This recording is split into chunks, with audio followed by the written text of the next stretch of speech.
Hello friend, कैसे हैं आप सब। Welcome to my channel A1 Study Circle.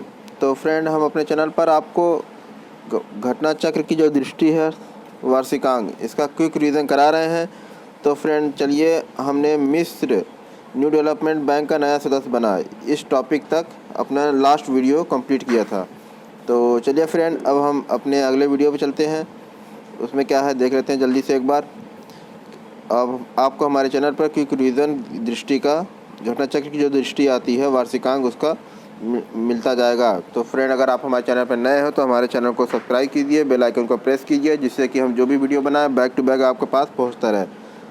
तो हमने मिस्र को न्यू डेवलपमेंट बैंक के नए सदस्य के रूप में स्वीकार किया गया है। ठीक है, ये हमने बता दिया था।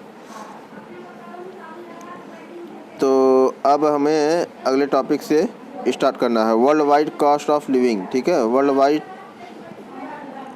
Wide cost of living. ठीक है, ये हमें यहाँ से देखना है। ठीक है फ्रेंड, तो चलिए जल्दी से स्टार्ट कर लेते हैं। World wide cost of living report, ठीक है, जो आई है वो क्या है और इसमें क्या क्या है। ठीक है, तो एक बार जल्दी से इसको स्टार्ट कर लेते हैं। World wide cost of living के हम कॉन्टेक्स्ट में देखते हैं। दिसंबर 2000, ये देखिए यहाँ से स्टार्ट करते हैं। ठीक है, world wide cost of living report 2021, EIU जिसको कहते हैं। ठीक है, तो चलिए देख लेते हैं इसमें क्या क्या है जल्दी से। दिसंबर 2021 में economist intelligence unit, the economist intelligence unit EIU जिसे बोलते हैं, शॉर्ट फॉर्म में EIU बोलते हैं, EIU उसको बोलते हैं, द्वारा world wide cost of living report 2021 को दिसंबर 2021 में जारी किया गया। ठीक है, world wide cost of living एक अर्धवार्षिक सर्वेक्षण है, यानी कि ट्वाइस ईयरली सर्वे है, जो EIU द्वारा संचालित किया जाता है। तो चलिए फ्रेंड, अब देख लेते हैं इसमें इम्पोर्टेंट और क्या क्या है एक बार जल्दी से।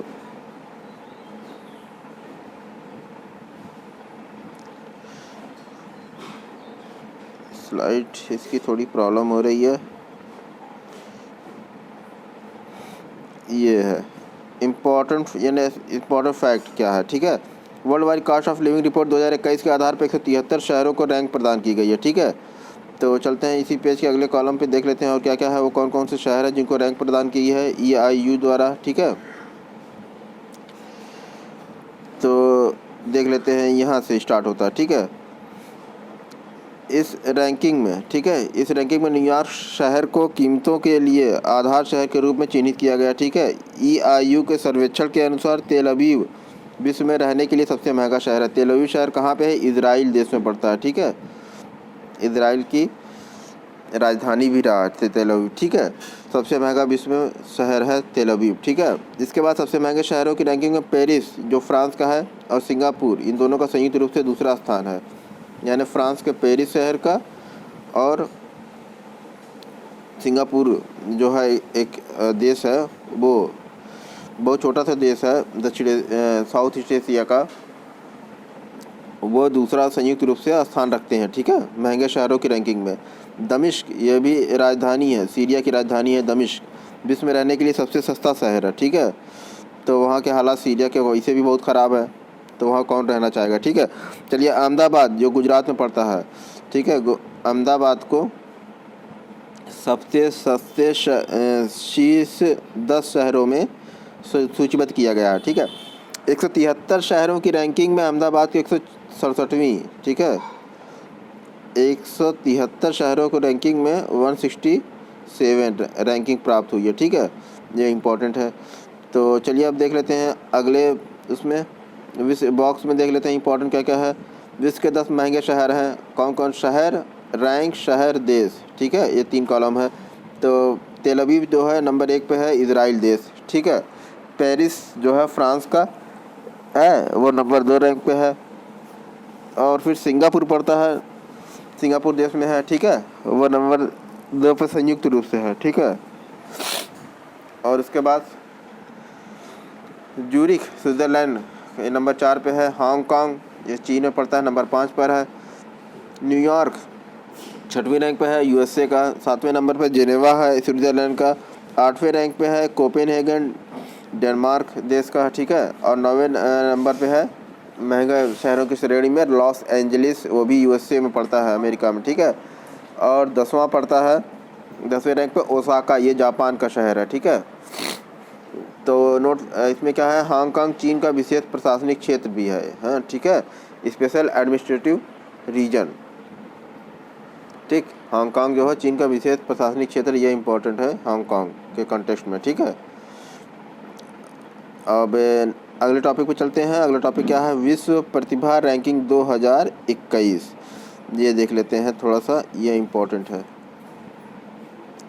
दिसंबर 2021 में आईएमडी क्या है, आईएमडी जो है international institute for management development, यानी कि वर्ल्ड कॉम्पिटिटिवनेस सेंटर द्वारा विश्व प्रतिभा रैंकिंग 2021 जारी किया गया, ठीक है। आईएमडी के द्वारा विश्व प्रतिभा रैंकिंग 2021 जारी किया गया, ठीक है। इस रैंकिंग के तहत किसी देश के अपने घरेलू प्रतिभाओं को प्रोत्साहन देने के प्रयासों का मूल्यांकन किया जाता है, ठीक है, इस रैंकिंग के तहत, ठीक है।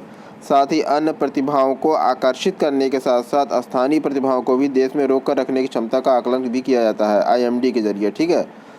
तो चलिए इसमें और आगे क्या है देख लेते हैं, इंपॉर्टेंट फैक्ट क्या क्या निकल के आ रहा है, ठीक है। आईएमडी ने विश्व प्रतिभा रैंकिंग को 3 कारकों यानी 3 फैक्टर के आधार पर तैयार किया है, ठीक। तो पहला क्या है, निवेश और विकास, दूसरा है तत्परता और तीसरा है अपील, ठीक है। तो ये 3 कारक हैं जिसके आधार पर आईएमडी ने प्रतिभा रैंकिंग को वो किया है। तो चलिए फ्रेंड अब जल्दी से देख लेते हैं अगले पेज पे क्या है, आईएमडी में और क्या क्या चीज़ें निकल कर आ रही हैं। 3 कारकों में 31 मानदंड यानी क्राइटेरिया को शामिल किया गया है। ये 3 कारक जो हैं उसमें 31 मानदंडों को शामिल किया गया है। विश्व प्रतिभा रैंकिंग 2021 में प्रति व्यक्ति मध्यम एवं उच्च आय वाली 64 अर्थव्यवस्थाओं को शामिल किया गया, ठीक है। तो 2021 की विश्व प्रतिभा रैंकिंग में 64 मध्यम आय और उच्च आय वाली जो है 64 अर्थव्यवस्थाओं यानी उन देशों की अर्थव्यवस्थाओं को शामिल किया गया है। और अगला पॉइंट है कि 17 से 2021 के मध्य रैंकिंग की प्रवृत्ति के विश्लेषण से ज्ञात हुआ है कि मध्य एवं पूर्वी यूरोपीय देश विश्व में सबसे अधिक प्रतिभा स्पर्धी बने हुए हैं, यानी मध्य देश और पूर्वी यूरोपीय देश विश्व में सबसे अधिक प्रतिभा के प्रतिस्पर्धी यानी कॉम्पिटिटर बने हुए हैं, ठीक है। तो इसमें चलिए और देख लेते हैं बॉक्स में क्या है, इसके शीर्ष 5 देश कौन कौन है उसकी रैंकिंग देख लेते हैं। स्विट्ज़रलैंड जो है 2021 में फर्स्ट रैंक पे है, 2020 में भी फर्स्ट रैंक पे रहा। स्वीडन जो है दूसरी रैंक पे, 2020 में 5वीं रैंक पे था। लग्जमबर्ग जो है 2021 में तीसरी रैंक पे है, जबकि 2020 में ये तीसरी रैंक पे 2020 में भी था। है नॉर्वे जो देश है वो चौथी रैंक पे है और जबकि 2020 में ये 7वीं रैंक पे था। तो नॉर्वे ने अच्छा परफॉर्म किया है प्रतिभा प्रतिस्पर्धी कॉम्पिटिटिव ने के फील्ड में। और डेनमार्क देश जो है 2021 में 5वें रैंक पे आ गया, जबकि 2020 में ये दूसरी रैंक पे था। तो इसमें इस देश की डेनमार्क देश की रैंकिंग में थोड़ी गिरावट देखने को मिल रही है आपको। चलिए रैंकिंग में अंतिम 5 देश जो कौन कौन से इसको भी देख लेते हैं जल्दी से एक बार। 60वें नंबर पे कौन कौन से, 60वें रैंक नंबर पे है ब्राज़ील 2021 में है, और 2020 में ये 59वें पे था। तो एक रैंक का इसका गिरावट हुई है। 61वें रैंक पे है मंगोलिया, ये 63वें रैंक पे था 2020 में, ठीक है। अब 62वें रैंक पे पेरू है, ये 2020 में 51वें रैंक पे था। 63 रैंक पे दक्षिण अफ्रीका है, ये 2020 में 52 रैंक पे था। और वेनेजुला जो है 2020 में 60 पे था और 2021 में 64वें रैंक पे है, ठीक है। अब इस सूचकांक में ये इम्पोर्टेंट हमारे आपके लिए ये इम्पोर्टेंट हो जाता है, इस सूचकांक में आईएमडी के प्रतिस्पर्धा रैंकिंग के सूचकांक में शामिल, ठीक है। इन 64 देशों की सूची में अपना भारत जो है 56 रैंक पे आता है। ये आईएमडी के कंटेक्स्ट में आप याद कर लीजिए, वेरी इंपॉर्टेंट समझ लीजिए, ये पूछा ही जाना है, ठीक है। 4वां स्थान प्राप्त करता है भारत के कंटेक्स्ट में, ठीक है। तो ये बहुत इंपॉर्टेंट है, ये पूछा जाएगा 12 जून के पीटी के एग्ज़ाम में। तो चलिए फ्रेंड ऐसे ही क्वेश्चन आपके पास आते रहेंगे, ठीक है। तो अब हम अगले टॉपिक पे चलते हैं। नया टॉपिक हमारा क्या, बारबाडोस यानी विश्व का नवीनतम गणराज्य बना, ठीक है। बारबाडोस जो है विश्व का नवीनतम गणराज्य बना। अब देख लेते हैं इसके कंटेक्स्ट में क्या क्या चीज़ें निकल कर आ रही हैं। बारबाडोस कहाँ है? दक्षिण पूर्व कैरेबियन सागर में स्थित एक छोटा द्वीपीय देश है। बारबाडोस जो है साउथ ईस्ट कैरेबियन सागर, ठीक है, इस सागर में स्थित एक छोटा सा द्वीपीय देश है, यानी द्वीपों के बीच में स्थित एक देश है, ठीक है। इसकी राजधानी कहाँ है? ब्रिज टाउन है। इसकी राजधानी ब्रिज टाउन में है। इसके उत्तर में यानी इसके नॉर्थ में सेंट लूसिया है, पश्चिम में सेंट विंसेंट है एंड द ग्रेनाडाइंस तथा दक्षिण में त्रिनिदाद एवं टोबैगो है। टोबैगो है, त्रिनिदाद एंड टोबैगो स्थित है। बारबाडोस 1625 ईस्वी में एक ब्रिटेन उपनिवेश बना था। अब 30 नवंबर 1966 को यानी 1625 में ये ब्रिटेन की कॉलोनी एक था, उपनिवेश बना हुआ था और ब्रिटिश उपनिवेश बन गया था, ठीक है। 30 नवंबर 1966 को बारबाडोस को ब्रिटेन से स्वतंत्रता प्राप्त हुई। ये इम्पोर्टेंट है कि बारबाडोस को जो नया गणराज्य बना है देश, इसको स्वतंत्रता कब प्राप्त हुई? पहली बात तो यह क्वेश्चन बन सकता है कि इसको ब्रिटिश उपनिवेश कब बना था, तो 1625 ईस्वी में, और इसको ब्रिटिश उपनिवेश से इसको मुक्ति कब मिली, ठीक है। तो 30 नवंबर 1966 को ब्रिटेन से स्वतंत्रता प्राप्त हुई थी इसको, बारबाडोस को। तो चलिए फ्रेंड, अब इसमें इंपॉर्टेंट चीज़ और क्या है देख लेते हैं एक बार जल्दी से। ब्रिटेन से स्वतंत्रता प्राप्त करने के बाद वर्ष 1966 में यह राष्ट्रमंडल का सदस्य बन गया था। यानी ब्रिटेन से स्वतंत्रता प्राप्त करने के बाद वर्ष 1966 में यह राष्ट्रमंडल का सदस्य बना था, ठीक है। ये इम्पोर्टेंट है कि राष्ट्रमंडल का सदस्य ये बारबाडोस कब बना था? 1966 में ये राष्ट्रमंडल का यानी कॉमनवेल्थ का सदस्य बना था। बारबाडोस कैरेबियन समुदाय का अंग है, ठीक है। कैरेबियन समुदाय का बारबाडोस एक अंग है जिसका गठन वर्ष 1973 में किया गया था, ठीक है। कैरेबियन कम्युनिटी, कैरिकॉम जिसे बोलते हैं, ठीक है। अब इसमें इम्पॉर्टेंट फैक्ट क्या है देख लेते हैं एक बार। 30 नवंबर 2021 को बारबाडोस विश्व का नवीनतम गणराज्य बन गया, ठीक। 30 नवंबर 2021 ये डेट जो है ये इम्पोर्टेंट है आपके लिए। 30 नवंबर 2021 डेट को ये बना था, ठीक है। बारबाडोस विश्व का नवीनतम गणराज्य बना, ठीक। अब इसके साथ ही यहाँ 396 वर्षों के ब्रिटिश शासन की समाप्ति हो गई। जब गणराज्य बन गया तो अपना खुद का रूल ऑफ लॉ हो गया, ठीक है, कानून। तो अब यहाँ पे ब्रिटिश शासन की 396 वर्षों की समाप्ति हो गई। तो अब चलते हैं अगले कॉलम में, देख लेते हैं इसी पेज के जल्दी से और क्या क्या है। ये देखिए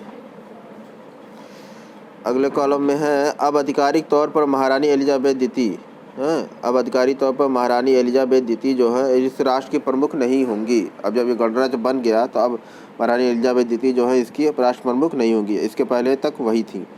तो चलिए फ्रेंड जल्दी से अब नेक्स्ट पॉइंट देख लेते हैं इसका।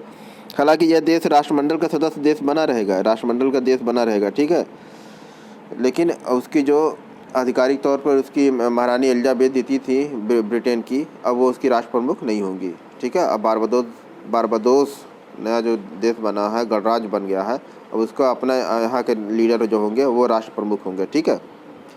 तो अब नेक्स्ट पॉइंट देख लेते हैं जल्दी से क्या है इसमें।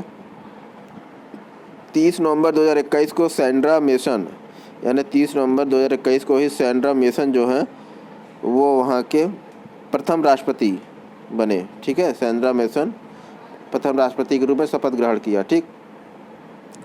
अब इसमें और देख लेते हैं एक चीज़ और क्या है कि राष्ट्रपति बनने से पूर्व सैंड्रा बारबाडोस की अंतिम गवर्नर जनरल यह है कि अंतिम गवर्नर जनरल तथा देश में महारानी एलिजाबेथ द्वितीय के प्रतिनिधि के रूप में कार्य करती थी, ठीक है।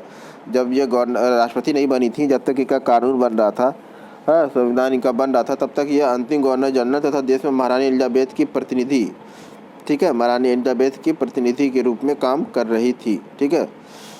जैसे अपने भारत में हो रहा था, जिसे लॉर्ड माउंटबेटन आए थे वो अंतिम गवर्नर जनरल बने थे, ठीक है, हमारे देश की आज़ादी के समय तक थे, ठीक है, जिसकी प्रतिनिधि के रूप में कहा। 1992 में मॉरिशस के बाद गणराज्य बनने वाला, 1992 में मॉरिशस गणराज्य बना था, ठीक है। बारबाडोस जो है पहला पूर्व ब्रिटिश उपनिवेश है, ठीक है। बारबाडोस के पड़ोसी कैरेबियाई द्वीपीय देश यानी गुयाना 1970 में, त्रिनिदाद एवं टोबैगो 1976 में, गुयाना 1970 में, त्रिनिदाद एवं टोबैगो 1976 में तथा डोमिनिका है वर्ष 1978 में गणराज्य बना था। डोमिनिका वर्ष 1978 में गणराज्य बन गए थे, ठीक है। ये सारे देश गणराज्य गुयाना 1970 में, टोबैगो 1976 में और डोमिनिका 1978 में। ये सारे देश गणराज्य बन चुके थे। ठीक, तो चलिए फ्रेंड, यहाँ तक हो गया, बारबाडोस के बारे में हो गया। अब हम अगले टॉपिक पर चलते हैं, वैश्विक रिश्वत जोखिम सूचकांक। ये देख लेते हैं, नया टॉपिक है 2021 है। ये सूचकांक जो है, बहुत सारे जितने भी सूचकांक आप उनकी लिस्ट बना लीजिए, उनके एक जगह पन्ने पे लिख के आप उनको बार बार देखिए, क्योंकि उनसे कम से कम 3 4 5 क्वेश्चन आपको मिलने हैं करंट अफेयर के कंटेक्स्ट में। ठीक है, तो चलिए जल्दी से देख लेते हैं वैश्विक सूचकांक जो है, जोखिम सूचकांक क्या होता है। वैश्विक जोखिम सूचकांक, तो ये देख लेते हैं, वैश्विक रिश्वत जोखिम सूचकांक निम्न 4 कारकों के आधार पर है। 4 कारक कौन कौन से हैं उसको भी देख लेते हैं जल्दी से। निम्न 4 कारकों के आधार पर वैश्विक जोखिम सूचकांक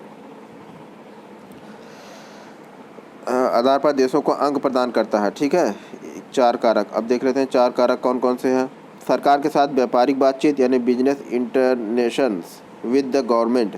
सरकार और सिविल सेवा में पारदर्शिता यानी उस सरकार की गवर्नमेंट और सिविल सर्विस ट्रांसपेरेंसी कहती है। ठीक है, रिश्वत प्रतिरोध तंत्र और उनका प्रवर्तन यानी anti bribery deterrence and enforcement. ठीक है, रिश्वत प्रतिरोध तंत्र, जिसको इंग्लिश में बोलते हैं एंटी ब्राइबरी डिटरेंस, और उनका प्रवर्तन यानी इन्फोर्समेंट। ठीक है, ये तंत्र कैसा बना है और उनका प्रवर्तन है, इसको लागू कैसे करा जाए। ठीक है, मीडिया की भूमिका सहित नागरिक समाज की निगरानी हेतु क्षमता। ठीक है, मीडिया की भी भूमिका इसमें क्या है और नागरिक समूह की निगरानी हेतु इनकी क्षमता इसकी क्या है, तो ये भी देखना होता है। ठीक, देश capacity of civil society oversight. देशों को 1 से 100 के बीच अंक प्रदान किए जाते हैं, जिसमें 1 सबसे कम अंक होता है। जो 1 अंक होता है, इनका रैंकिंग करने के लिए 1 सबसे कम अंक जोखिम और 100 सबसे उच्चतम जोखिम का प्रतिनिधित्व करता है ना। सबसे ज़्यादा वहाँ पर रिश्वतखोरी हो रही है, ये आप मोटी मोटा इसे समझिए। तो चलिए फिर इसमें जल्दी से इम्पोर्टेंट जो है, इम्पोर्टेंट फैक्ट देख लेते हैं। इम्पोर्टेंट फैक्ट क्या कहा है, 17 नवंबर 2021 को विश्व रिश्वत जोखिम सूचकांक 2021 जारी किया गया। ठीक है, 17 नवंबर 2021 को। ठीक, यानी ग्लोबल ब्राइबरी रिस्क इंडेक्स, यानी कि इसको शॉर्ट फॉर्म में GBRI। ठीक है, GBRI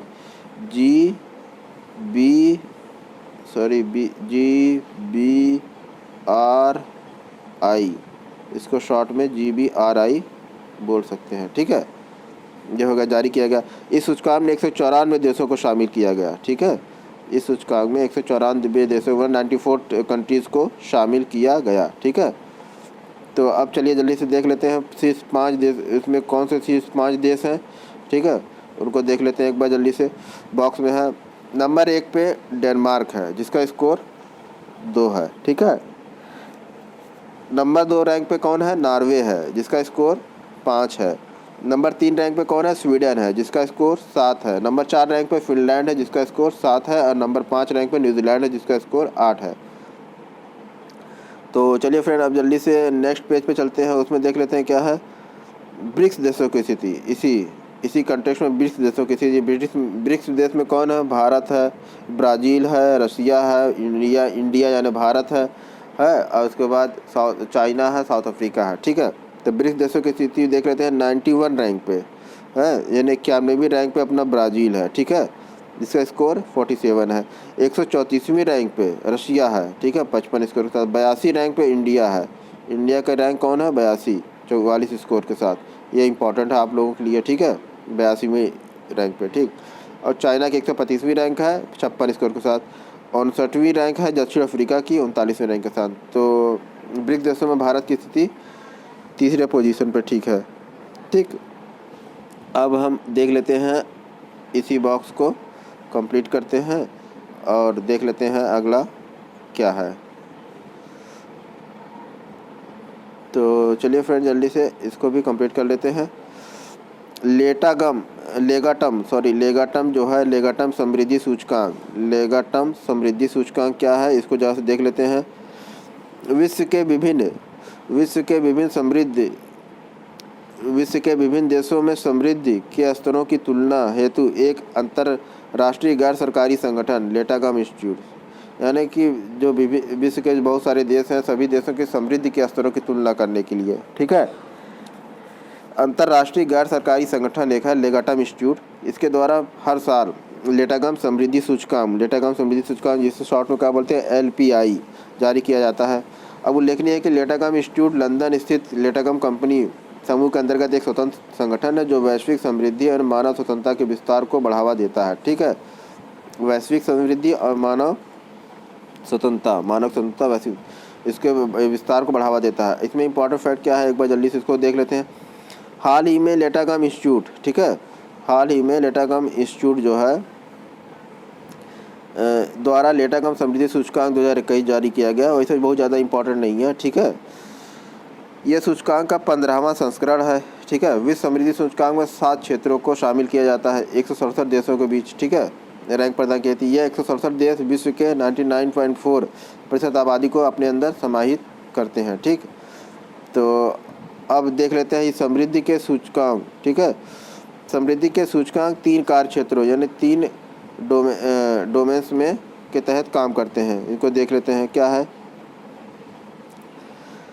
3 कार्य क्षेत्र डोमेन्स, 12 स्तंभों यानी 12 पिलर्स और 67 एलिमेंट्स। ठीक है, यानी तत्वों के आधार पर 300 संकेतकों इंडिकेटर्स पर आधारित होता है। विश्व वर्ष 2021 के विश्व समृद्धि सूचकांक में डेनमार्क को वर्ष 2021 के विश्व समृद्धि सूचकांक में डेनमार्क को प्रथम स्थान प्राप्त हुआ है। ठीक है, ये सूचकांक वाला एक आप अलग जगह एक पेज पर नोट बना लीजिए। सब सारे देशों में विश्व प्रसन्नता दिवस, IMD है, हैप्पीनेस और ये मीडिया रिपोर्ट विदाउट बॉर्डर, ये सब सारी चीज़ें जो भी है, हाँ, ये सारी इंडेक्स एक सूची बना लीजिए। भारत देश की स्थिति बना लीजिए, कौन टॉप है कौन लास्ट है, भारत देश की स्थिति, बस इतना आपको करना है। इससे आपको डायरेक्ट क्वेश्चन PT में मिलने हैं। ठीक है, जैसे आप बॉक्स में देखिए यहाँ रैंक दिया है, ऐसे ही आप एक पेज पर बना लीजिए। सूचकांक में शीर्ष 5 देश कौन कौन से हैं? डेनमार्क 2021 में नंबर 1 पे, नॉर्वे नंबर 2 पे, स्वीडन नंबर 3 पे है, फिनलैंड 4थे रैंक पे है और स्विट्ज़रलैंड 5वें रैंक पे है। ठीक है, तो ये हो गया लेटागम समृद्धि सूचकांक 2021 में। भारत की कंट्रीज में हमको देखना ज़रूरी होता है क्योंकि हम भारत में रहते हैं और 12 जून को PT का जो एग्ज़ाम है PCS का, उससे कंट्रीज में ये चीज़ें इंपॉर्टेंट हो जाती हैं। ठीक है फ्रेंड, तो लेटागम समृद्धि सूचकांक 2021 में भारत एशिया प्रशांत क्षेत्र में शामिल है। ठीक है, भारत 2021 में भारत एशिया प्रशांत क्षेत्र में शामिल तथा इसे रैंकिंग में 101वां स्थान प्राप्त हुआ है। ठीक है, एशिया प्रशांत क्षेत्र में शामिल है, इसको 101 ये का स्थान प्राप्त हुआ है ना, 101वां स्थान प्राप्त हुआ, जबकि वर्ष 2020 में यह 103वें स्थान पर था। 2020 में 103 रैंक पर था, लेकिन इस साल 2021 में इसने थोड़ा सुधार किया अपना। ठीक, तो चलते हैं अब अगले इसी पेज के अगले कॉलम पे देख लेते हैं जल्दी से और क्या क्या चीज़ें हैं। ये देखिए, इस सूचकांक के अनुसार 2021 में उत्तरी अमेरिका विश्व का सर्वाधिक समृद्ध क्षेत्र है। ठीक है, अब इसी सूचकांक के आधार पर अगर देखा जाए तो उत्तरी अमेरिका जो है, नॉर्थ अमेरिका, विश्व का सर्वाधिक समृद्ध क्षेत्र है। ठीक है, तो ये हो गया समृद्धि के कॉन्टेक्स्ट में बातें। अब चलते हैं अपने अगले टॉपिक की तरफ, जलवायु परिवर्तन परिदर्शन सूचकांक 2022। ये बहुत इंपॉर्टेंट है। जलवायु इन्वायरमेंट से रिलेटेड बहुत सारे क्वेश्चन पूछे जाते हैं और इन्वायरमेंट की समस्या आपको दिख ही रही होगी, हमारे देश में बहुत दिन से चल रही है। तो चलिए फ्रेंड, इन्वायरमेंट की भी बात कर लेते हैं जल्दी से, क्या है इन्वायरमेंट के बारे में। तो फ्रेंड, इस टॉपिक को हम स्टार्ट करेंगे, इस टॉपिक को हम अगले वीडियो में स्टार्ट करेंगे। तो फ्रेंड, क्या करना है, अगर आप हमारे चैनल पर नए हो तो हमारे चैनल को सब्सक्राइब कीजिए, हाँ, बेल आइकन को प्रेस करके ऑल पे क्लिक कीजिए, जिससे कि हम जो भी वीडियो बनाएं बैक टू बैक आपके पास पहुंचता रहे, क्योंकि वीडियो लंबा हो जा रहा है तो हम इसको शॉर्ट में यहीं पे रोकते हैं। नेक्स्ट मिलते हैं फ्रेंड नेक्स्ट वीडियो में। बाय बाय, टेक केयर, जय हिंद, जय भारत।